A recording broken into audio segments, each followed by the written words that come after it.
જય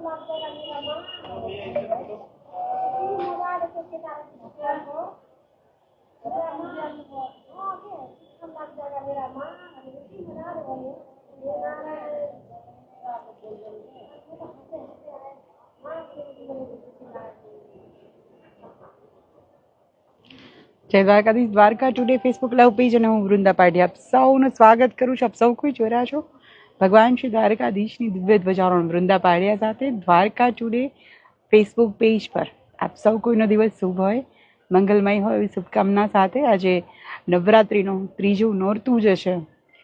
આપ સૌ કોઈ માટે મંગલમય બને. મા ભગવતીની આપ સૌ પર આશીર્વાદ રહ્યા. સૌથી પહેલી કોમેન્ટ આશીષ ડોડિયા, અજય કુમાર મિશ્રા, મુન્નાભાઈ આહિર જુનાગઢથી, રાકેશ પટેલ, ભાવેશ આહિર જય દ્વારકાધીશ. સૌને જય દ્વારકાધીશ. પ્રકૃતિ પટેલ જય દ્વારકાધીશ. નંદકિશોર પંચાલ જય દ્વારકાધીશ. યતિન ગોકાણી, અમિત રાવલ અને આજની આ ધ્વજારોહણ કલ્યાણપુર કડીથી અમિત રાવલ જય દ્વારકાધીશ. ભરતભાઈ ભાંભી જય દ્વારકાધીશ. આજની આ ધ્વજારોહણ જન્મદિવસ નિમિત્તે છે. ઓમ હર્ષ પટેલ પરિવાર દ્વારા આજની આ ધ્વજારોહણ જામનગરથી પટેલ પરિવાર અને ઓમ ભાઈનો કદાચ બર્થડે હશે, જન્મદિવસ છે, એટલે એમના નિમિત્તે એમને ખૂબ ખૂબ જન્મદિવસની શુભકામનાઓ અને ભગવાન દ્વારકાધીશની પૂર્ણ કૃપા રહે માટે થઈને ધ્વજારોહણ જે છે કરી રહ્યા છે. આજની આ ધ્વજારોહણ ઓમ હર્ષભાઈ પટેલ પરિવાર, હલપતિ પ્રકાશ વાઘેલા જય દ્વારકાધીશ. અને શરૂઆત કરીએ ભગવાન શ્રી દ્વારકાધીશની દિવ્ય ધ્વજારોહણ ગીતાના 9મા અધ્યાય અને 20મા શ્લોક સાથે. 20મા શ્લોક પર ભગવાન જે વાત કરી રહ્યા છે, એક કમિટમેન્ટ આમ તો આખી જ ગીતા ભગવાનનું કમિટમેન્ટ છે. આખી જ ગીતા ભગવાને પોતાનું એક વાયદો કર્યો છે. રેખાબેન પોપટ ઉપલેટાથી, જીગરના આવી જે રોજ જોડાય છે જય દ્વારકાધીશ. ઇન્દ્રજીતસિંહ સોલંકી જય દ્વારકાધીશ. આખી જ રોહિત થાનકી જય દ્વારકાધીશ. આખી જ ગીતા ભગવાનનું કમિટમેન્ટ છે, ભગવાનનો વાદો છે આપણા પ્રત્યે. દરેક મનુષ્ય માટે, દરેક માનવ માટે કોઈ પણ જાતના ધર્મ, જાતિ, ઊંચ નીચ, કોઈ પણ જાતના ભેદભાવ વગર, પુરુષ અને સ્ત્રીના ભેદભાવ વગર, માત્ર દરેક મનુષ્ય પ્રત્યે એમણે જે છે એક પ્રોમિસ કરેલું છે. આખી જ ગીતા છે. પણ 20મા શ્લોકમાં બહુ સરસ વાત ભગવાન કરે છે. ઘણા લોકોના ગમશે આ વાત. એવી છે: ત્રેવિધામાં સોમપા પૂત પાપ યજ્ઞેરિષ્ટવા સ્વર્ગાતિ પ્રાર્થયેત તે પુણ્યમાશદ સુરેન્દ્ર લોક શમાંતિ દિવ્યાંતિ દેવ ભોગાન. આપણામાંથી પેલા આપણે આનું શબ્દાર્થ જે છે જોઈ લઈએ. શબ્દાર્થ શું છે?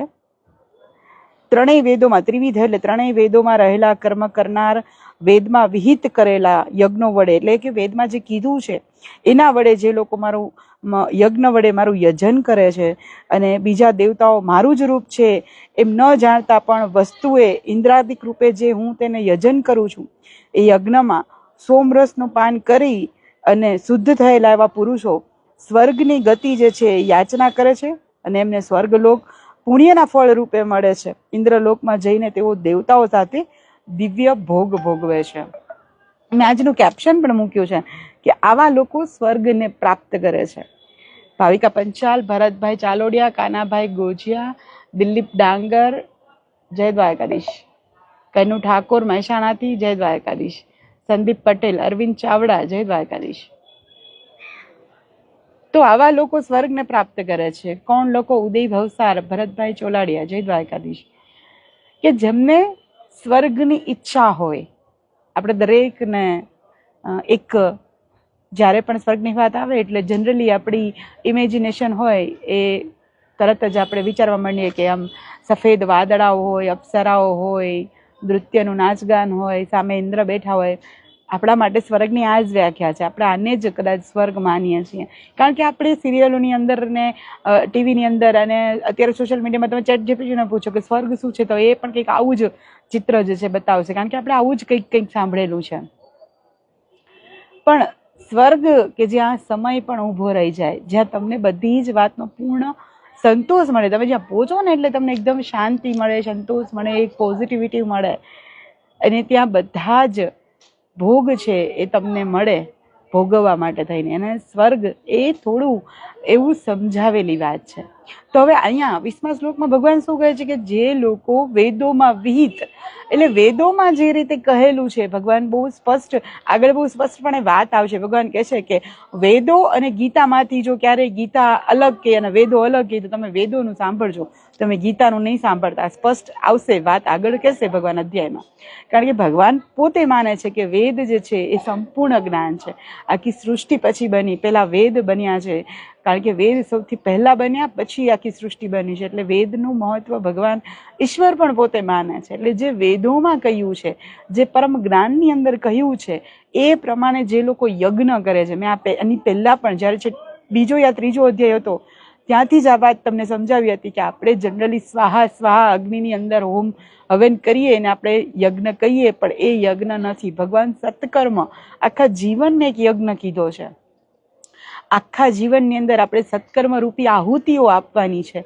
આપણી આસપાસ જેટલા પણ જીવ છે ને, સત્કર્મ વિશે પણ ભગવાને સ્પષ્ટતા પહેલા જ કરી દીધી કે કોને કોને તમે સત્કર્મ કહી શકો, કે જે ફળની આસક્તિ ન રાખે, જે મોહમાં ન પડે, જે ફળની આશા સાથે આસક્ત થઈને જે કંઈ પણ કર્મ ન કરે, એવી રીતે જે કર્મ કરે છે, નિષ્કામ કર્મ જે કરે છે, એ સત્કર્મ કહેવાય છે. તો એવી રીતે જેની સત્કર્મની આહુતિઓ આપે છે યજ્ઞની અંદર, તો આવા લોકો જ્યારે સ્વર્ગની ઈચ્છા કરે ને, તો હું એને સ્વર્ગ પણ આપી દઉં છું.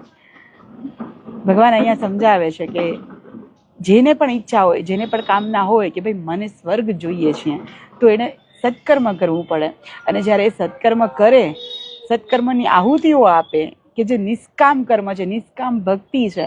નરસિંહ મહેતા અને મીરાબાઈએ ભક્તિ કરવા માટે કરી છે, ઈશ્વર માટે કરી છે, કે ઈશ્વરે આપણે બનાવ્યા છે ને ઈશ્વર જ જે છે, જે કંઈ પણ છે એ માત્ર એ જ છે એમ સમજીને એણે ભક્તિ કરી છે.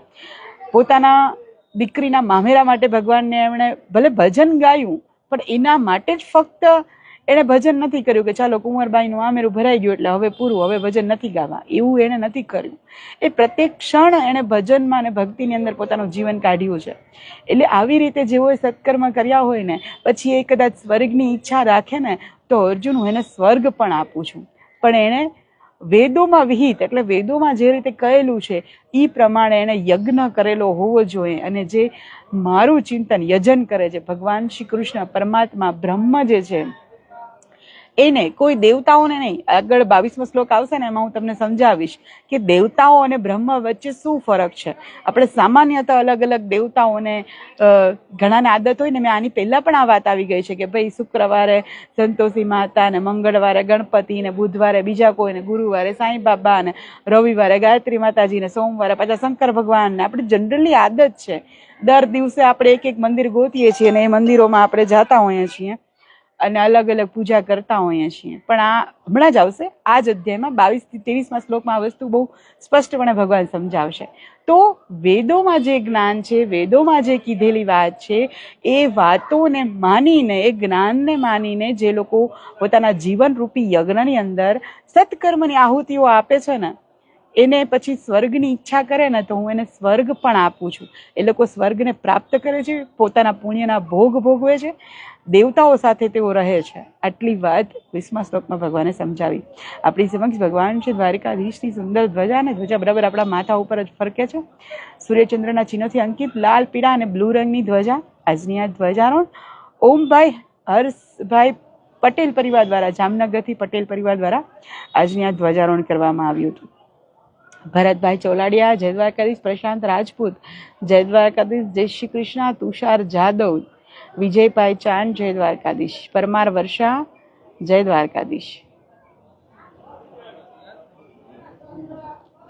જ્યોતિ રાવલ, જય દ્વારકાધીશ. તો આવતીકાલે ફરીથી મળીશ ભગવાન દ્વારકાધીશની દિવ્ય ધ્વજારોહણ સાથે. ત્યાં સુધી like, comment and share. Dwarka today, Vrinda પાડ્યા, સૌને જય દ્વારકાધીશ. વિડીયોને વધુમાં વધુ શેર કરજો, અન્ય લોકો પણ ભગવાન શ્રી દ્વારકાધીશની દિવ્ય ધ્વજારોહણના દર્શન કરી શકે.